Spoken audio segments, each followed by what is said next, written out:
วันนี้สิมาเว้าอีกเหตุผลหนึ่งเนาะที่ว่าเฮาเฮ็ดเกษตรผสมผสานแล้วมันบ่ประสบผลสำเร็จย้อนว่าเฮาเบิ่ง YouTube Facebook หลายการที่เฮาเบิ่ง YouTube Facebook หลายนี่มันก็เป็นสาเหตุหนึ่งที่ว่าเฮ็ดให้เฮาบ่ประสบผลสำเร็จเป็นหยังคือเว้าแนวนั้นอยู่ใน YouTube และ Facebook เขาเจ้าถ่ายให้เฮาเบิ่งแต่30นาทีสุดที่ก็1ชั่วโมงแม่นบ่แล้วเฮาเห็นแต่เขาเจ้าเฮ็ดภายใน30นาทีนั้นถึงแม้นว่าเขาจะตัดทุกขั้นตอนเข้ามารวมเฮามันอยู่หั่นอยู่ก็ตามแต่ว่าคนที่จะเฮ็ดเกษตรผสมผสานสำเร็จแม่นต้องใช้เวลา3 ปี3 ปี339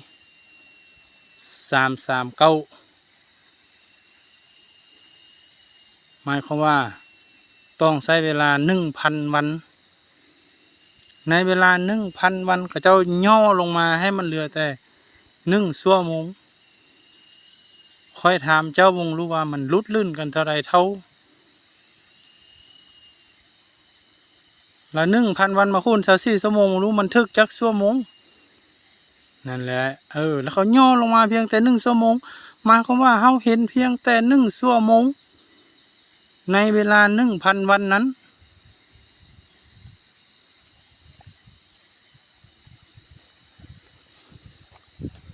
และหลังจากนั้นไปเด้จักกี่ชั่วโมงเด้เฮาก็บ่ได้เห็นนำเขาว่าเขาเฮ็ดแนวใดเขาไปแนวใดแม่นบ่นั่นแหละเป็นหยังเวลาเฮาเบิ่งใน YouTube เนาะเฮาเฮ็ดตามที่ว่าเขาเฮ็ดนั่นล่ะเป๊ะๆตามเขาเฮ็ดนั่นเลยแต่ว่าเวลาเฮามาเฮ็ดของเฮาล่ะแม่นบ่เป็นคือเขาเฮ็ดหั่นแม่นบ่ได้คือเขาเฮ็ดนั่นดีบ่ดีต้นไม้ตายซ้ำก็เพราะว่านี่ล่ะเวลาตัวจริงกับเวลาอยู่ใน YouTube มันบ่คือกันตัวจริงหั่นเขาประสบปัญหาหยังมามากมายก่ายกองแต่เขาบ่ได้ถ่ายให้เฮาเบิ่งเฮาเลยเห็นแต่ตัวอันดีๆของเขาแล้วเฮาก็เลยว่าเห็นแล้วสะออนก็อยากเฮ็ดนำเขาอันที่จริงมันบ่แม่นแนวนั้นแต่ถามว่าเจ้าก็เบิ่งว่า YouTube นี่ข้อยก็เบิ่งคือกันแต่ว่าข้อยเบิ่งเอาแต่แนวทางและหลักการส่วนว่าเทคนิควิธีแม่นข้อยเอาเทคนิคของข้อยเองวิธีของข้อยเองข้อยจะบ่เอา เอาง่ายๆคือว่าเบิ่งให้มันฮู้ซื่อๆว่าอันเขาปลูกต้นไม้อันนั้นปลูกต้นไม้อันนี้สิเนาะให้มันให้มันฮู้แนวพันธุ์ต้นไม้ซื่อๆภาษาหานะส่วนเทคนิควิธีปลูกการบำรุงรักษาหรือว่าทุกอย่างมันเฮาเอาของเฮาระบบของเฮาแต่ถ้าว่าเฮาฟื้นบ่ได้แท้ๆอยากเฮ็ดแท้ๆเฮาก็เอาต้นนึงที่ว่าไปเฮ็ดตามเขาต้นนึงแหละเฮ็ดตามเฮาตามใจเฮาว่าซั่นซะมันเป็นจังซี่หลังจากนั้นเฮามาพิสูจน์เบิ่งเนาะได้ปี1 2ปีแล้วว่าเฮ็ดตามเขานี่มันได้ผลดีกว่าบ่หรือว่าเฮ็ดตามเฮาได้ผลดีกว่าบ่คันว่าเฮ็ดตามเขานี่ได้ผลดีกว่าสิเนาะเฮาก็จังเฮ็ดตามเขาบ่นั่นน่ะแต่ถ้าเฮ็ดตามเฮานี่ได้ผลดีกว่าเฮาก็ต้องเฮ็ดตามเฮาสำหรับข้อยแล้วข้อยว่าถ้าผู้ใดเฮ็ดตามที่ว่า YouTube Facebook แบบ 100% นี่ข้อยว่าบ่มีคำว่าประสบผลสำเร็จมีแต่คำว่าล้มเหลวเป็นหยังจังว่าแนวนั้นเพราะว่ามันยังมีตัวเปลี่ยนอีกหลายอย่างมันบ่แม่นแต่สิ่งที่เขาเฮ็ดอยู่ใน Facebook ให้เจ้าเบิ่งเนาะ1สภาพอากาศ2สภาพน้ำ3สภาพแมงไม้เพราะว่าแมงไม้อยู่บ้านเจ้ากับแมงไม้อยู่บ้านเขามันก็บ่คือกันเด้สภาพอากาศอยู่บ้านเจ้ากับบ้านเขาก็บ่คือกันเอาตัวอย่างง่ายๆซะสภาพอากาศนี่เนาะตัวอย่างว่าประเทศลาวปลูกมักทุเรียนได้แต่อยู่เมืองบาเจียงแต่ว่าปลูกกาแฟได้แต่อยู่เมืองปักซองนี่นั่นแหละสภาพอากาศนี่ก็คือตัวเปลี่ยนสำคัญในโมเมนต์มาเห็นเขาเจ้าขายลงเพจเขาปลูกอันนี้คักงามเนาะ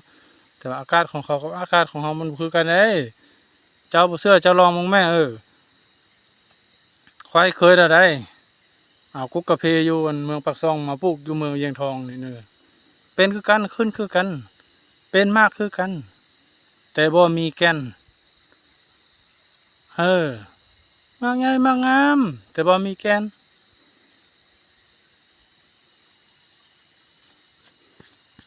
สารมาเจ้าบ่ได้บ่ระบาดรักษาบ่นี่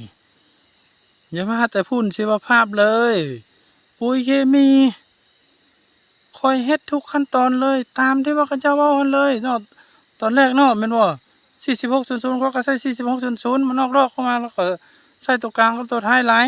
มันเป็นมากแล้วก็ใส่ตัวท้ายหลายเขาก็ใส่คือกันแล้วแต่ว่าก็ยังบ่ได้ยังบ่เป็นเพราะว่าอากาศเป็นตัวเปลี่ยนนั่นเด้ข้อ1ข้อ2แมงไม้ก็เป็นตัวเปลี่ยนนี่คือกันบางเทื่อเขตเฮามันมีแมงไม้ตัวนี้แต่เขตเขามันมีแมงไม้ตัวนี้แมงไม้ตัวนั้นมันผัดเป็นผลดีต่อต้นไม้ชนิดนั้นแต่เขตเฮาผัดบ่มีแมงไม้ชนิดนั้นแต่ว่ามันมีแมงไม้ชนิดนี้แมงไม้ชนิดนี้มันผัดเป็นผลเสียต่อต้นไม้ประเภทนั้นมันเป็นแนวนี้ยกตัวอย่างว่าปลูกมะพร้าวลองมาบ่มีแมงเพิ่งแมงบี้แมงวันแม่เนาะเจ้าปลูกรถปลูกแนวใดก็ปลูกรถแนวใดมันก็บ่ติดมันก็บ่เป็นมากแม่นบ่เขตเจ้าถ้าบ่มีพวกนี้เนาะแมงเพิ่งแมงมีแมงนี่เจ้าปลูกมากไม้ให้มากนี่ยากที่สุดเพราะว่าเจ้ามันก็บ่ถึงขั้นที่ว่าจะเลยลงทุนนักหนาสาหัสจนถึงขั้นว่าผลิตฮอร์โมนขึ้นมาไปซีดซะให้มันผสมพันธุ์ให้มันเองมันเจ้าก็บ่ลงทุนให้ได้ถึงขั้นนั้นแม่นบ่นี่เฮาก็ยังอาศัยธรรมชาติอยู่ยังอิงใส่ธรรมชาติอยู่ฉะนั้นก็แสดงว่าธรรมชาติมันเป็นตัวเปลี่ยนอีกเนาะน้ำคือกันได้น้ำก็คือกันคือบ้านค่อยนี่แม่น้ำสองสายนี่ต่างกันเลยเป็นยังจะว่าต่างเนาะฤดูหนาวแม่น้ำตัวหนึ่งผัดอุ่นแต่แม่น้ำตัวหนึ่งผัดเย็นฤดูร้อนแม่น้ำตัวหนึ่งอุ่นแต่ว่าแม่น้ำตัวหนึ่งผัดเย็นมันเป็นอันนั้นได้แม่น้ำตัวหนึ่งนี่ถือว่ามีหินมาหรือว่ามีตะกอนนี่หลายแต่แม่น้ำตัวหนึ่งผัดบ่มีตะกอนทั้งหลายแต่พอเราอยู่ช่างยอดน้ำอยู่เหนือน้ำพ่นผัดมีคนชนเผ่าที่ว่าเขาเจ้าเฮ็ดให้เฮ็ดนาที่ว่าใส่ยาเคมี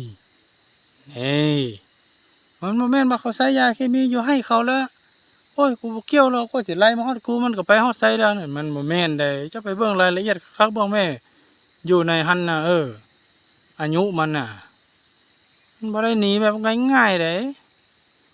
สารเคมีน่ะมันก็ไล่น้ำมาคือเก่าเจ้ามาฮดใส่ต้นไม้เจ้ามันก็ดูดซึมเข้าไปแล้วตัวสารเคมีหันมันก็ไปเป็นตัวโคตรน่วงเทื่องดุงขบวนการต่างๆอยู่ในต้นไม้เจ้านั้น